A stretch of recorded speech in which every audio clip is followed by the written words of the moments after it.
Reddit, tell me your glitch in the Matrix stories. When I was around 20, a few years ago, I kept having dreams about a woman with long black hair named Aurora. They were different dreams, but for some reason, her distinct face and name always ended up in them. It got to the point where I would wake up frustrated and confused, trying to Google her name or find out how I was connected to her. After a few months she stopped showing up and I dismissed it, thinking my brain was just being a scumbag. Fast forward a few years later, Halloween 2009, I'm in the car with a friend stopped at a gas station. I'm about to pull out and merge onto a highway when I get a phone call from a random number, so I stop the car but no one answered. There was a person behind me who grew impatient, honked at me, and then swerved in front of me instead of waiting for 2 seconds for me to move. Second they get on the highway, some silver Civic loses control of their wheel and crashes into the car that swerved in front of me. I called the cops and waited at the gas station for them to come. Turns out the drivers of both cars died. It 100% would have been me if I hadn't got that phone call. Called it back a few hours later out of gratitude and curiosity, rang 3 times and went to voicemail. Hi, you've reached Aurora, please leave your name and number. Never had goosebumps like that in my life. Called it again the next day, because I was that confused about the whole situation. Some woman answers, we get to talking, I tell her my entire story including the dreams I had. She tells me she doesn't know how I got her number and that she never called me as far as she remembers. Weird. Ask her if she has a Facebook to confirm if she is in fact the woman in my dreams. Check her Facebook, holy F, it's her. If that's not a glitch in the Matrix then I'm just batshit crazy. Driving home on a storm day, I see that a side road going up to the local golf course is blocked off by flashing barricades. I also spy a Mercedes parked past the barricades with its hazards on. I stop and walk up to the car to see if they need help. I'm an EMT, I shine my light in the back seat to see a man slumped over apparently asleep. Thinking I've got a few drunks, I move up to the driver window and tap on the glass and shine my light in. The driver is sitting bolt upright, unmoving, staring straight ahead. My window tapping or light doesn't cause him to blink, flinch, or move. I look over and the passenger is slumped forward onto the dash. This begins to creep me out. I call down to the sheriff's station and request a code 2, no lights or sirens, unit up to my location to help me check them out. While on the phone, I walk back to my truck to get my go bag. As I'm on the phone with dispatch, she asks me to get a license number for the car just as a power company cherry picker truck comes rumbling down from up the closed road. I move to go around the truck to get the plate number, and the car is gone. I talked to the driver of the truck and he said there was a 80-foot tree down across the road, and that he didn't think it'd be open for a day or so. So the question is, the hell did the car go? Tree up one way, barricades down the other. It's kept me a bit unsettled when stopping at accidents and hazards since then. Oh boy, you guys would love where I work. Weird things happen here all the time, but I'll just talk about one of the creepiest moments I've experienced here. I work as a security and nighttime attendant at an apartment building. It's 24 stories and one of the oldest buildings in the city. One night I'm sitting here when the phone rings at about 3 a.m., and I answer, hello, this is Draven at the front desk, how can I help you? The voice on the other end sounded female, but was totally garbled and the only bit I could make out was 23rd floor. I tried to tell the person I couldn't understand them, and asked what apartment they were in, but again, garbled response and 23rd floor. After the third time of trying to understand them and the same response, I said since I couldn't understand them I'd come up and to meet me in the hallway. So I go to the main elevators, and both are up on the, surprise, 23rd floor. Luckily, we have an older service elevator and it's only on the 7th floor, so I call it down. I get in and hit the button for the 23rd floor, but it won't move and the inner door won't close, so I go to unlock the reset panel and boom, we start going up, door still open. I'm freaking out, and the elevator is shaking because it goes pretty fast and is old. As I'm going up, I just stay towards the back and finally I reach floor 23. I step out, door closes just fine, and I look around the hallway. There's nobody around. I walk along slowly trying to listen for anyone awake who might have called, but there's nothing. So now I head the opposite direction and go towards where the regular elevators are, and when I get to them, they are just sitting there with their doors open. I was pretty freaked out, but I knew it could just be the elevators on the fritz, so I get in and figure I'll just reset them when I get to floor 1, when I hear the sound of the back stairwell closing. So I quickly get out and go to the stairwell, and lo and behold, no one's there, but the maintenance door to the machine room is ajar, and at that time I'm the only one in the building with a key. At the top of the building is a large machine room, housing all the really loud machinery that does stuff in the building and allows access to the roof. I don't like going into it because it's creepy as hell, and no one ever goes there, so at this point I'm seriously freaked out, but I muster up and head in. I shout hello? And there's no response. The lights in this room flicker because they're shitty fluorescent, so I can't see well either, but at the end of the room I can make out the roof access door, and sure as shit, it's slightly open.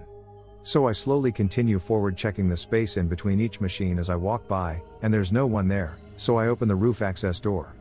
I can't see anyone ahead of me on the roof, but there is a slight wraparound, and if there was a jumper or something I needed to be sure, so I step out and leave the door ajar like it was. Almost immediately, the door is pulled shut. Now I might have written it off as wind or something, but this door is hard to shut and hard to open. Really hard. I immediately grab the handle and yank it open, slam it behind me and run straight for the maintenance door. It automatically locks when it's closed, so I slam it shut too and go back to the 23rd floor hallway, get into an elevator, doors still open, and go all the way down to the first floor. I go back to the main lobby, and as soon as I sit down, the phone rings. I pick it up, don't say a word, and sure as hell garbled voice again, only audibly saying 23rd floor. I hung up the phone, turned the ringer off, and spent the rest of the evening just staring at the parking garage security monitor. There's been a bunch of creepy things happen at this building. It's basically like the Overlook Hotel at night. I walked past a dark room here on the first floor once and swore I saw myself standing inside it. The next night as I'm inside said room cleaning, the lights flip off and I turn around to see a quick flash of myself walking past. At 12 years of age my mom let me stay in the truck as she went grocery shopping. As I wait, I see an old guy walking towards the truck with an indescribable look at me, as if I know too much. He stops 5 feet from the truck, looks at me for a couple seconds, and heads back the exact way he came.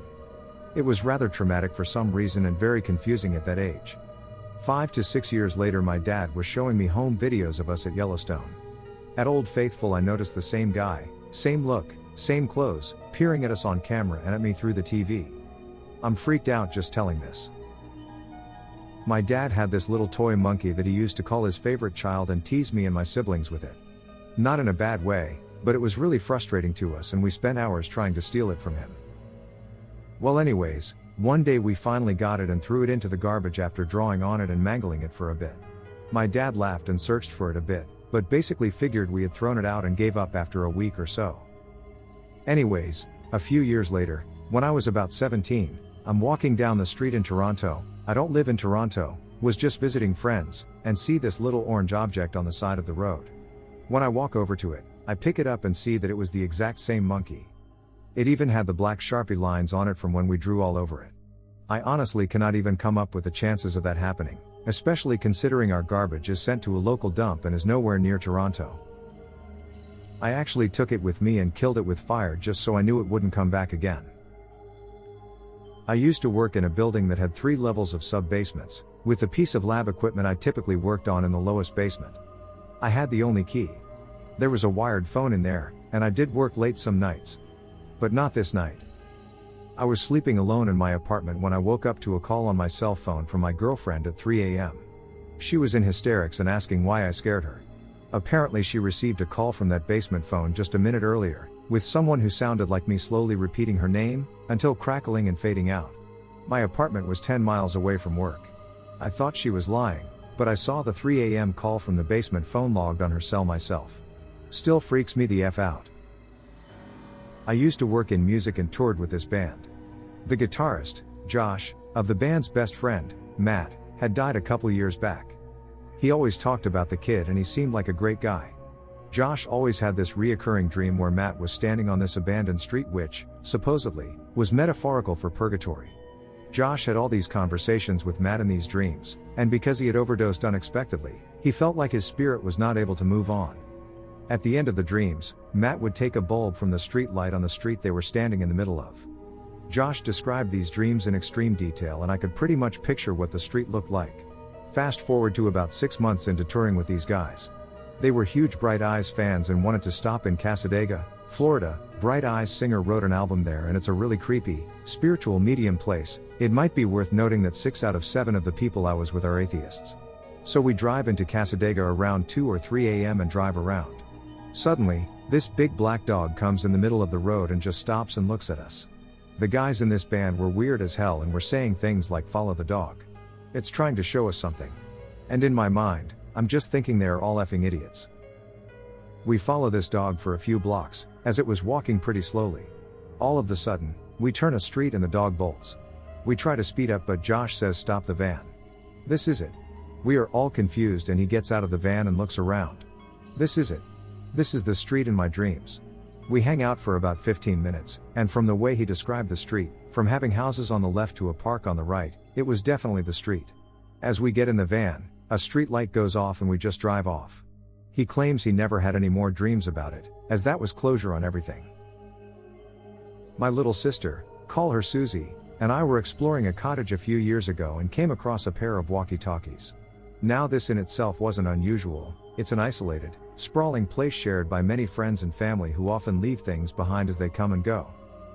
We run around in the night trying them out, and find out there's about a 10 to 20 meter cutoff range. We're fooling around and eventually we're on opposite sides of the house when something like the following exchange goes down. Me. Breaker breaker come in, this is Thundercat, over. Susie giggling.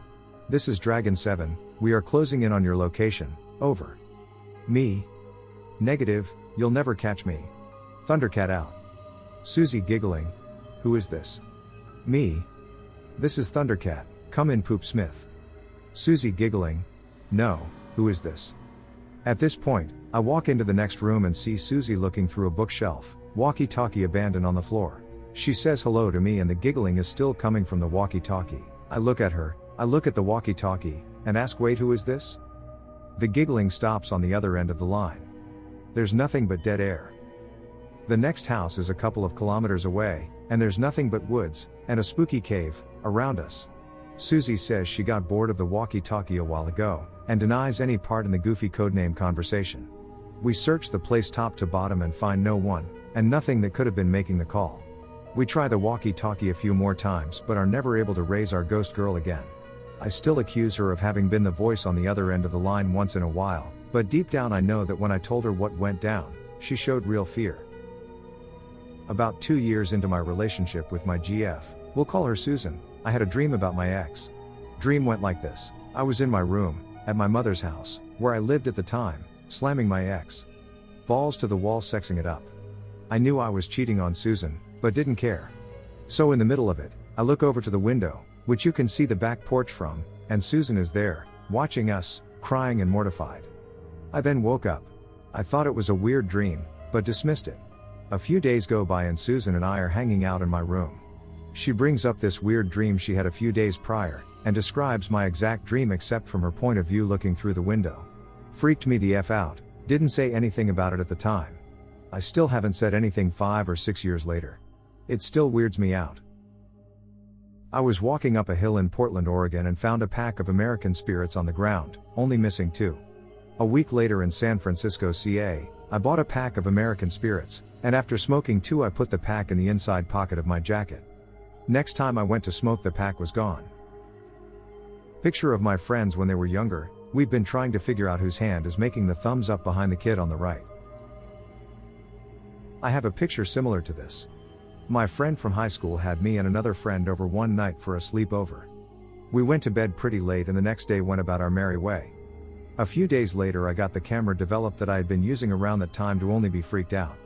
There were a few pictures of us asleep in Jessica's bed and no one else had been at her house. To this day it creeps me out. I was eating popcorn in front of the TV and dropped a piece.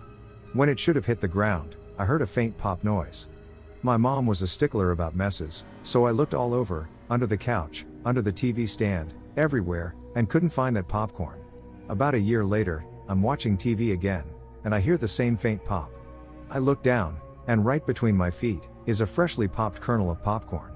I picked it up, and it was still warm. I'd been sitting there for at least an hour, and there was nobody else in the room. I used to work at a deli at a supermarket, but hadn't in a year maybe. My friend who was still working there said some hot young lady cop came in with a really old picture of me asking where she could find me.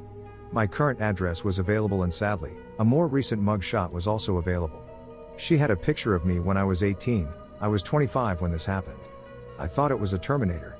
Then in the preceding months, was pulled over numerous times for bullshit reasons, 5 miles per hour over, running a yellow etc. and was held at the traffic stop for way longer than usual and never given any citation. On one occasion after 20 minutes of being pulled over, A black unmarked incredibly tinted Crown Vic pulled behind the cop car. The cop seemed to have been waiting for it. Nobody came out, but the cop walked over to it and spoke with whoever was inside for a little while, then they let me go. Now years later I swear I see sketchy cars drive past my house. Not creepy, but so vivid and distinct that I still think about it, years later. I had a, subjectively, long, involved dream where I was a vendor in a fish market. I remember getting up early, dressing, doing a whole morning routine, going to get tea, heading out to the docks, buying fish, loading them in a cart and going to get ice, then haggling for ice, buying some less fresh fish while I was at it, then going to a market to my stall, setting up and selling fish all day. It was so real. I talked to friends, smoked nasty cigarettes, haggled customers, ate lunch, had tea and just lived through the day. At the end of the day, I cleaned up, counted my cash, paid the stall rent, went home, cooked some of the fish I hadn't sold, along with some veggies and rice that I'd traded for. I drank more tea, relaxed for a while, then drew a hot bath, soaked and smoked some more cigs, then went to bed. The next morning, I woke up refreshed, ready to go down to the docks to buy fresh catch.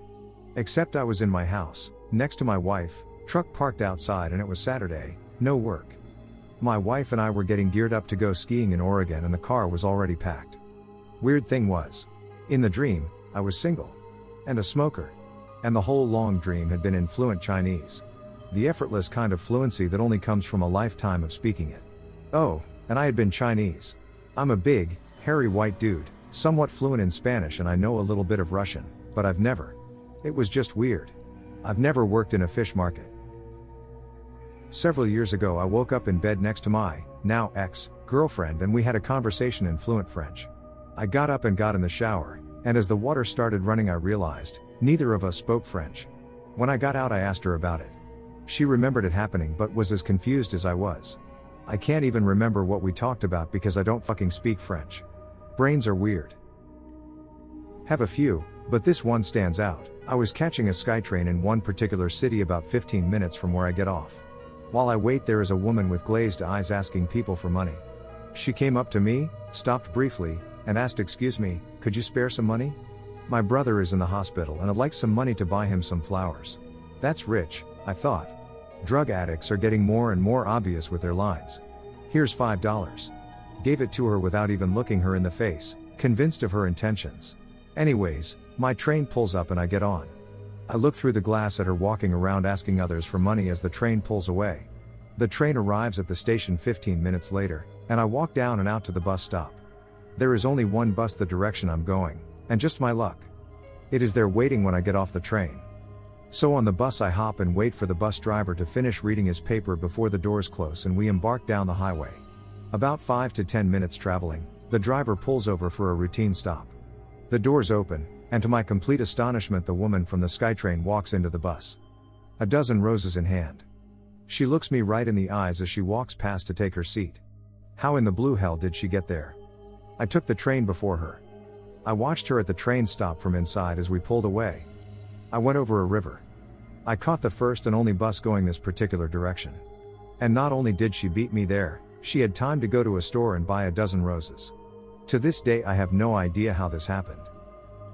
A little backstory, I was a total idealist back in high school, so when choosing a college I chose to go somewhere that none of my friends were attending so that I could strike out on my own in a finding myself sort of way. Well, I ended up making a few really close friends my first semester. I mean, these guys became like family to me in a matter of months. One day during winter break one of those guys, my buddy Kimbo, had gone back home to visit friends and family, and on his return trip to our college he hit a bad patch of ice and got into a car accident and was killed. It hurt like a son of a bitch for a long time, and I still think about him all the time. But anyways, a few weeks after Kimbo's accident me and the rest of the guys were getting back from a party off campus, and as we were standing outside our dorm building smoking a cig, I felt my phone vibrating. When I pulled it out I saw that I was getting a call from Kimbo's phone. Dumbfounded, I showed my friends the phone quickly and then answered. When I picked up, it just went directly to his voicemail, which played the same message it always had. It never happened again and we never really talked about it, but for me, it was one of those, someone's looking after me moments. I hadn't been doing very well after his death, but seeing his name show up on my cell phone screen one final time made me feel a whole lot better and really helped me get out of the slump I was in. I have no idea how his phone could have possibly called me and I doubt I ever will, but this was one Glitch in the matrix that I'll forever be thankful for. Rest in peace, Kim. Feel free to call again. When I was like 10 or 11, I was going to the beach with my aunt and her friends. There were 2 cars of us. To get there we had to go through a very large industrial area. We didn't know the direction, so our car was following the other. Suddenly, they did an unexpected turn and so our driver had to take a sharp bend. In that moment we heard a very clear, loud voice inside the car saying "Sharp bend? The driver immediately hit the brakes. We looked at each other, puzzled. We all recognized it as a voice not belonging to any of us. In the very same time, we noticed that the other car has stopped as well. The other driver got out of the car with a scared face and shouted to us, Did you hear that as well?" They heard the very same thing inside their car. The area around was fully deserted. We were there, in a hot day, under the sun in an area with large streets and absolutely nothing and no one around us. No cars, no people, no buildings. We never figured out what happened. As I type this, I'm already feeling deja vu. I've always wanted to share this part of my life with someone but have never been able to. So, I'll just tell a bunch of people on the internet. One day I was walking to work and all of a sudden had an urge to walk a different path than usual. I work downtown in a big city. It was a strange spur of the moment urge to walk a different way that changed my life forever. I turned into an alley I had never seen before. As I remember it, I made it about 15 feet or so when an actual glitch happened. Everything in my mind scrambled. I felt like I didn't have a body anymore, just that I was a semi-conscious entity floating through some weird dimension. All of a sudden, in the array of different colors and shapes, a vision came to me. It was a bunch of strange-looking people that in my mind resembled businessmen in suits. They looked startled and panicked that I could see them. One of the people made a quick movement and everything turned to black. When I regained normality, I was on a completely different street. It was the same street that I always used to walk to work. I felt sick, and severely disturbed and depressed. I've never done any hard drugs, never experienced any hallucinations, never have had anything like this happen to me. The weird thing is, when the glitch was correcting itself and I could see those people watching me like a caged animal, I had the feeling that I knew I was being controlled. It still bothers me very much to this day. I don't know if this is a source of consolation or not, but a long time ago I had a conversation with an old workmate who described much the same thing. The detail is hazy, but he said one day he in his house when he felt a sudden need to go outside and stand on his lawn. He claimed it was the strongest, clearest feeling ever, and on doing so he experienced a sort of wobble. He just said everything was screwed up for a moment, and he experienced a feeling of detachment, outsideness. When it passed he tuned to go back inside. Now, while talking to me he got quite upset at this point, and asked me not to think him crazy, but he said the next thing he saw was his car parked in the street and it was the same model, registration, but a different color. He was so thrown at this, and then more so because then his wife came out to ask what he was doing, and he said he realized she was in all appearance his wife, but somehow not his wife. He said from that point on she liked foods she had claimed to hate before, and sometimes brought up memories he said had zero relation to things they had done in the past. He said things like his route to work was still the same but somehow different. He said there were buildings on the way that either he had missed in the 6 years he'd driven past them 5 days a week or had just appeared overnight. He even said some people he remembered from other departments in work had just vanished, and asking about them brought total incomprehension from other people. He was a totally regular healthy guy, but he said he measured his life in relation to that afternoon. There were things that happened before the change, and everything afterwards. He went to say he was now living his life with a feeling that about 15% of it had spontaneously changed that afternoon. We moved on, and drifted apart since then, but I've never really felt so sure about the permanence of reality ever since.